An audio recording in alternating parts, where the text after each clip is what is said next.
What's up, guys? Welcome back. Thank you so much for continuing the conversation of MMA with me, just extending the dialogue after you watch a fight or something that happens and you just want to talk about it with your friends. That's kind of what this channel's for, so thank y'all so much for all the support. We got a good show today. We're going to be talking about Conor McGregor absolutely demolishing Mike Perry, telling him that he's fired, Mike Perry's response, and then you can really just see why Conor McGregor is such a master shit talker. Then we're going to have Suga O'Malley going off on Conor McGregor and Mike Perry going off, not Mike Perry, Darren Till going off on Mike Perry. So with that, let's go ahead and start it. I think it's one of the funniest things ever, Conor McGregor's response. Let's go ahead and click play. McGregor, who's part owner of the BKFC, shared his thoughts, seeming pretty unhappy with how the fight went, tweeting, "Hey Mike, you're released and you can go and compete in your smelly dirty boxing championship thing. The smell of it, good luck. You're fired." Perry responded, saying that Conor can't fire him because he's also a part owner of the business. Perry then said he'd fight McGregor in bare knuckle. No, man, I appreciate you talking about it, whatever. He doesn't have a promotion because me and him are both owners of BKFC, so he can't fire me. We fight in bare knuckle. Look at me, I lost to Jake Paul. Why don't you go fight Jake Paul in boxing with the gloves on? I think it'll be worse than Conor McGregor versus Mayweather. McGregor replied, "Michael, you are not any owner in the BKFC, not an iota. You have the tiniest minute dot of a share in Thriller, the social media video app, which is promising in fairness, but it's a speckle you have. You hold nothing in bare knuckle, not an iota, and trust me, you are out, bro." Back in 2022, I lost two very important people in my life. Big figures. It really wasn't until With no feelings, do your thing in your Dirty Pants Championships, and who knows, down the line, but you won't be straight back in my ring, that is out straight. I wish you well in the 6-ounce MMA sparring gloves, and what that thing was, God bless.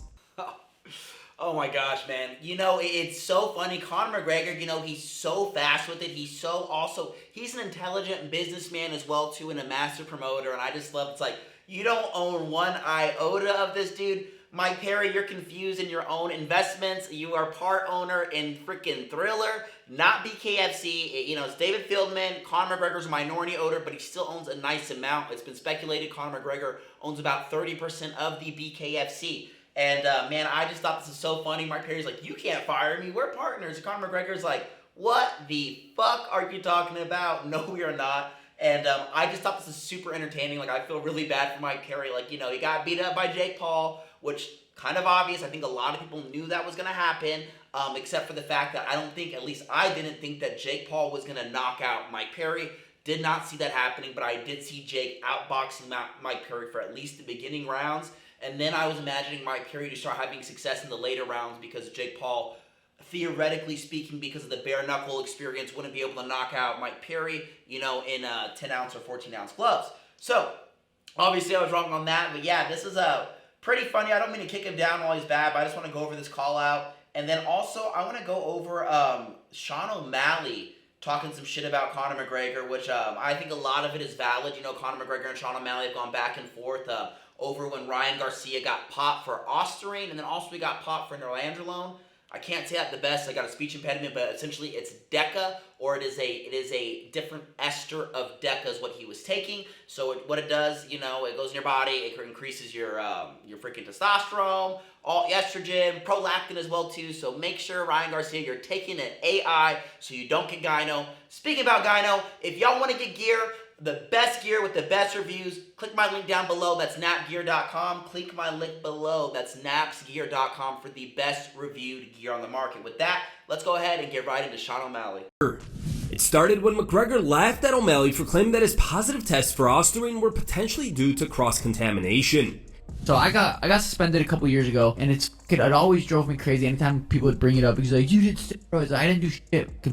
And I remember when it happened, my levels were so low, the scientists were like, it has to be a tainted supplement. But we tested all those supplements that I was taking at the time, and there was nothing in there. It was not any of those supplements. And it was me, Tanquino, and Kyler. We all trained at the same gym, all tested, all levels so low. None of us took anything. We all swore on our lives. And I remember asking USADA, the UFC, I'm like, can it be transferred through sweat? And they said, no, not at this time. There's no studies. It's never happened. Just recently, studies came out, scientists, athletes, it happened. It happened on someone's like knee band. Someone was sharing knee band. They tested for Ostrine, and they tested the knee band. But it came back that Ostrine and those kind of tainted supplements can be through sweat exchange. It with me for so long. So when Jeff Nowitzki texted me the other day, he said, yo, check this out. I didn't want to look at my phone. I saw his name pop up. I had a fucking heart attack. I looked at it. He sent me the article. He said, look at this. And we know exactly who it was, or we have a good idea. Me, Tank, and Kyler all trained, comp training, jiu-jitsu. These guys that they were open about it. Yeah. They were on. They took it. They take it. And I was like, bro, that was such a relief.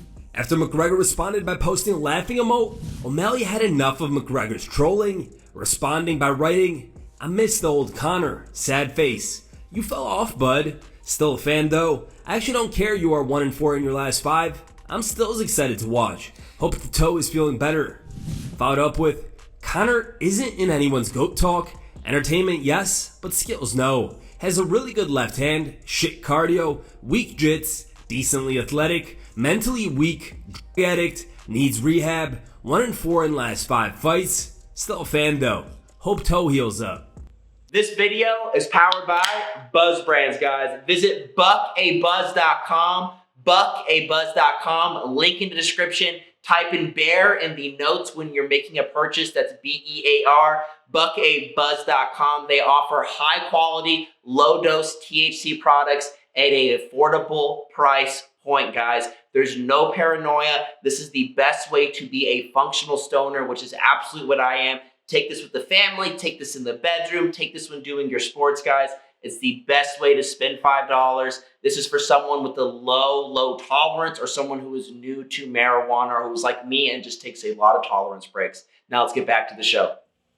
Man, what a response. The fact that Conor McGregor thought he even had to go into this, it's kind of crazy, but it's like, yeah, Conor McGregor has lost so many of his recent fights, but the thing is, he's so entertaining. One thing, though, I do want to point out, Sean O'Malley, is I think Conor McGregor definitely has more than a left hand. He does have shit cardio. His takedown defense is awesome, though. May have weak jiu-jitsu, but his takedown defense is awesome. Watched him in the Khabib fight for how long he was able to hold him off. If he had better cardio and more endurance, he probably would have done a lot better in that fight in the later rounds.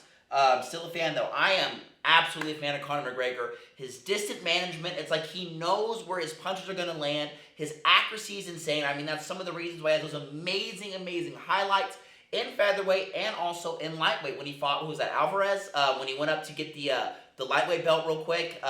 Man, that was an awesome fight when Conor McGregor was talking shit, piecing up Alvarez, and just fucking just having his way. So Conor McGregor is, yes, Sean O'Malley, you are right, one of the most entertaining fighters of all time.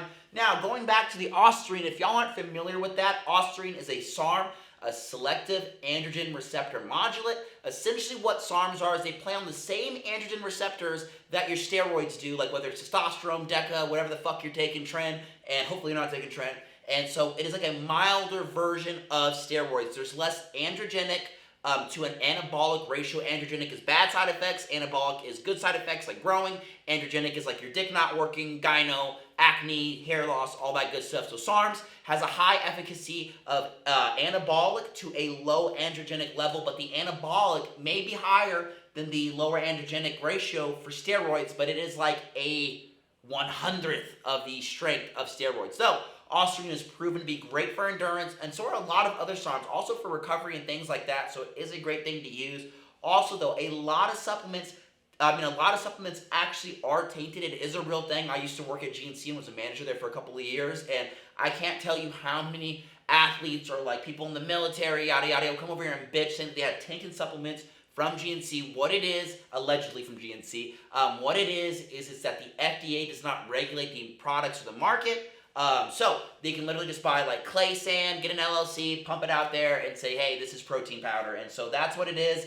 Ostrine, I was looking it up. It can transfer through sweat. That is a correct study, and that's just kind of crazy that Conor McGregor feels the need to keep shitting on Sean O'Malley. I know Sean O'Malley is one of the bigger draws, but I'm just like, I don't think he wants any of that smoke. Especially if Sean O'Malley wasn't to cut weight. The thing is Sean O'Malley's in his prime. He's filling up in the bantamweight. If Conor McGregor theoretically wanted to fight Sean O'Malley, he could have cut down maybe to 145. O'Malley can meet him at 145, and that would be a banger of a fight. But I truly believe that O'Malley would get the best of Conor McGregor. We know Conor McGregor has a chin. His button has been turned on by Nate Diaz, then Dustin Poirier, and actually Khabib too. So Nate Diaz, and then Khabib dropped him real good. That's what got him on his ass. And then obviously Poirier freaking knocked his ass out. So he's got a button. I think O'Malley wins that 10 out of 10. O'Malley, as you can see, I think he is one of the most fantastic or funnest to watch strikers in the UFC. I remember the first time watching him fight that fucking green-haired zombie guy. Sean O'Malley literally was like dribbling for the fucking, like he was on a basketball team, just beating the shit out of this guy. I think he even broke a record for like strikes thrown into bantamweight fight. But enough about that. Let's go into Darren Till talks about Mike Perry after the Jake Paul loss. Holds Mike Perry after his loss to Jake Paul. Till, who's been linked numerous times to a fight with Perry, was especially critical of Perry's performance this weekend. In a recent interview with Submission Radio, Till said that Perry looked like a total amateur in there. I thought it was, from the clips I've seen, it was just atrocious. I didn't even expect that low of a level from Perry. It was just low level striking in the box, and Jake Paul was gassed after the first round. To be honest with you, I don't even know what Mike was doing myself, what he was actually doing in there. He just looked like he was fucking stumbling over his feet and shit like that. So I'm actually quite speechless, to be honest with you. It didn't impress me. Jake was terrible, and so was Mike. Jake was blown out of his ass after the first round, and Mike just was stumbling over his own 2 feet. It looked to me like Mike has never had or been coached by anyone. He just looked like a total amateur in there. He really did. I get he's tough, and I get he's durable, but that just only takes you so far. Yeah, he's the king of Ireland in bare knuckle, but mate, there's nobody in bare knuckle. There's nobody there. He should have beat Jake. Maybe he shouldn't have. Jake was 40 pounds heavier than him, juiced out as nut, but still, he probably should have put up a better fight than he did. Also stating that the fight looked fake to him. I'm going to be honest, it was a weird fight. It was a weird fight between them. It feels like it's all fake, I'm not going to lie. You felt like it was a bit scripted, like it was predetermined? Yeah, I do. Okay, who the fuck is Darren Till, guys? It's so funny. Darren, where have you, buddy, who even are you? The fact that they're actually even interviewing this guy is kind of crazy. Yes, what he did to Wonder Boy, pretty freaking awesome. He had some great striking performances, you know what I mean, coming up in the UFC many years ago. But he is the biggest wasted talent with, inappropriate training camps, inappropriate training. He's always going through some type of injury. The UFC released him because he kind of just lost that dog in him. And I remember when he was out I forgot what the injury was, but he's out for like a year or two. He started hanging out with Khamzat Chimaev. And then with that, or Khamzat, you know what I mean, Khamzat Chimaev. And with that, he's like, man, I love Khamzat because I'm getting my mind right, he's got that killer in him, and that's what I need. And, you see all these videos of him training so hard. I'm like, oh man, I can't wait for Darren Till to go out there and do something. And you know what? He goes and fights Ilia Topuria, a striker versus a striker. Yes, did Topuria have his way on the ground with him, but that was only because Topuria was beating the living hell out of him on the feet. Darren Till, you did have good striking many years ago, but also you had UFC/karate distance, which I'm not saying it doesn't work, but I'm telling you, it's a different range than boxing, as you obviously know. So it's just so funny that Mike Perry thinks he's some awesome boxer and has all this clout, when really you're as good as your last couple of fights, brother. And after that Jorge Masvidal, you getting freaking slept. Who are you, bro? I used to really like him, and I thought he was coming back with Khamzat Chimaev doing the Smash Bros, and it really killed me just to kind of see his performance, watching him work for almost maybe it's like a year, you know what I mean, in Sweden, and on and off, going to his other camp back in Sweden, and for that to happen. And another thing, what else was I going to throw in there too? Talking about Jake Paul getting gassed in the first round. So, if you are not a fighter, Darren Till, you were a fighter, and so I want to go ahead and, once a fighter, always a fighter. I'm going to submit to you a challenge. Go hit a punching bag as hard as you can, 100% power, for 3 minutes straight, as hard as you can while dancing around. Not just one hard one and then another hard one. No, fucking hit it as hard as possible, for 3 minutes, full power. I guarantee you, Till, you are going to be gassed out because no one can do that shit unless you're on like the highest upper echelons of boxing. But you even see the guys on the higher upper echelons of boxing who can't do that, they don't do that because they don't want to get gassed out and they save it for the finish. Jake Paul, first round, came out very, very strong once he realized how goofy Mike Perry looked. Watch the first 10 seconds of the fight when they're about to exchange. Mike Perry could not even find his fucking balance. I can't believe he doesn't even have a boxing stance, to be honest with you, because he's kind of always been a striker, right? He didn't have the most success in UFC, and he has in bare knuckles because he's fighting guys who aren't boxers. But Jake, he went 100% in round 1 trying to finish Mike Perry, which I thought he was going to get the finish. I also thought in the second round he was going to get the finish. But with Jake Paul, one thing about him is he always gets gas, but he ends up finding a second win and pushing through. So whether his fights are with guys smaller than him, bigger than him, or well, they're all smaller than him, older than him, you know, whatever it is, the thing is that this kid is getting better each and every time. Was Mike Perry a step up from competition? I don't think so. I think mentally he was a scarier person to fight than all of the other people because you think bare knuckles, meaning if he can take a fucking, 2 knuckles to the dome, he can take a boxing glove, right, and stand up. And it absolutely shocked me. It was a highly, highly entertaining fight. Mike Perry being a punching bag essentially for, 6 rounds until he got knocked out. The only success I saw that Mike Perry had is whenever Jake Paul had him in the clinch and tried to throw him, he could not throw Mike Perry or move him around to save his life. Every time Mike Perry got his hands on him and clinched him, he threw him around and made him his bitch. So Mike Perry rematched Jake Paul in MMA. He's asking for it. Jake Paul's been saying it. Fight him in MMA. Hit him with some calf kicks. Hit him with some teeps, dude. Take his ass down. Grapple him. Hold him in the clinch. Hit him with some freaking elbows. Hit his freaking nose with some knees. That's how you're going to get respect. But for me, Mike Perry, what you need to do is you need to find a dedicated boxing coach. Whether it's like an amateur USA boxing coach. You don't have to spend all this money. But just go get trained by someone who knows boxing. Go find some Golden Glove competitors. Like start moving up the rounds and sparring actual boxers. Just start with the amateurs, to really get used to it. Get your technique down, and then maybe you can have a rematch, guys. With that, that's about all I had to say here. The last thing I wanted to go ahead and say, what are your thoughts, guys? Comment down below. Do you think who wins? Jake Paul, Darren Till, and then also Darren Till, Mike Perry, because I absolutely believe Jake Paul puts away Darren Till. I think Darren Till maybe beats Mike Perry if he has a healthy training camp.